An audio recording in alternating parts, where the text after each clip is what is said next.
falonchining hunari zo'r, birovga o'rgatmaydi deydi. Ha desa, konkurent bo'lib qoladi. Yana bitta shu ishni biladigan odam bo'lib qolsa deydi, men rizqim unaqa emas. Musulmon odamning e'tiqodida seni rizqingga hech kim konkurent bo'lmaydi. Yana qaytarib aytamiz. Odamlarga dunyo ishlarida foyda qiladigan biror ilmni yoki kasbni o'rgatmasdan berkitayotgan odam so'ralganda, qiyomat kunida o'tli yugan bilan yuganlanadi. Mayli agar juda ham bir qizg'anchiq bo'lsa, o'rgatsin, men tirikligimda qilmaysan bu hunarni deb qo'ysin. Ja, agar go'rga olib ketib qolmasin o'zi bilan shu ilmda, shu hunarda. Chunki shu ilmni biladigan boshqa odam yo'q bo'ladi shu musulmonlar orasida shu ilm. Shuning uchun hunar egalari, ilm egalari sizlardan so'ralgan paytda buni berishlikdan baxtli qilmanglar.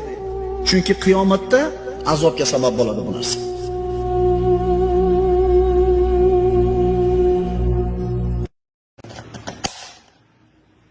Falonchining hunari zo'r, birovga o'rgatmaydi deydi. Ha desa, konkurent bo'lib qoladi. Yana bitta shu ishni biladigan odam bo'lib